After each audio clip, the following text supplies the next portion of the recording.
Fala galera, tudo bem? Eu sou o professor Renan Cortez, eu sou professor de filosofia no Cell International School e eu vim aqui falar com vocês sobre o conceito de esclarecimento em Immanuel Kant. Esse tema, gente, é fundamental na história da filosofia e, portanto, será muito importante para todos vocês que irão fazer o Enem.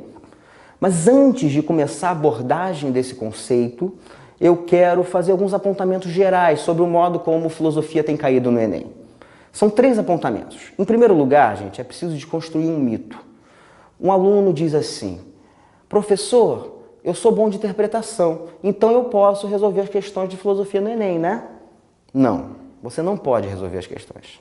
Infelizmente. Por qual motivo? Porque cada vez mais nas provas do Enem tem sido exigido domínio do conteúdo específico da área. Então você precisa realmente compreender os conceitos, que foram os conceitos abordados pelos filósofos, para poder responder as questões. Não basta a interpretação. Em segundo lugar, quantas são as questões que caem de filosofia no Enem? São 8 questões, em média. Pode variar, podem ser 7, podem ser 9, e somando com sociologia, ficam 15 questões. Portanto, 1/3 da prova de ciências humanas e suas tecnologias. Em terceiro lugar, é sempre bom lembrar que filosofia pode enriquecer muito a redação de um aluno. Os temas que caem nas redações do Enem geralmente são temas polêmicos da sociedade. E esses temas, eles são abordados, né, no conteúdo programático de filosofia. São temas que nós trabalhamos, né, nós trabalhamos autores que pensam nesses temas. Então, a filosofia pode ajudar muito para o enriquecimento da argumentação de um aluno.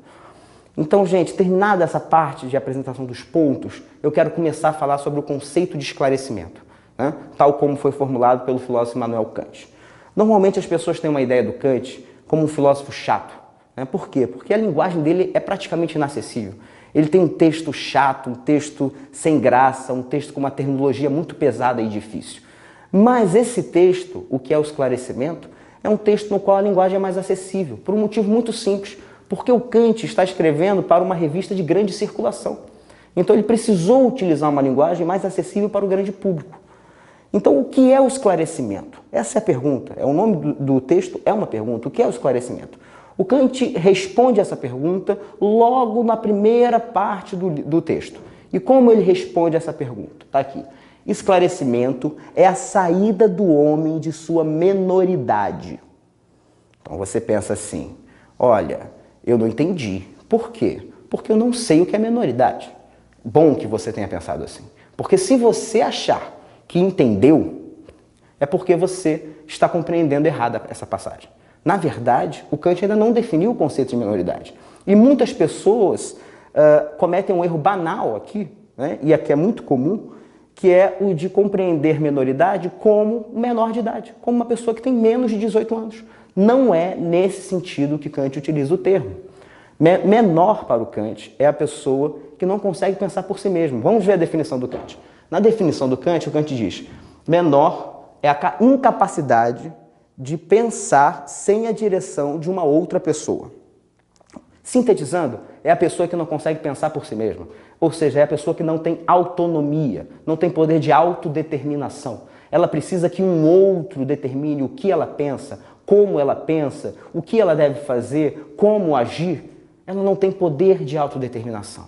Ela precisa de uma autoridade, uma bengala. A autoridade pode ser o professor, a autoridade pode ser o líder religioso, a autoridade pode ser o escritor, a autoridade pode ser um youtuber, e quando é youtuber é muito pior. Então, o que o Kant está dizendo é: essa condição de menoridade, ela é vexaminosa. Nós temos que ter vergonha dessa condição. Nós precisamos buscar pelo conhecimento, precisamos ter coragem para buscar pelo conhecimento. É o que o Kant chama de sapere aude, ouse saber, um dos lemas do iluminismo.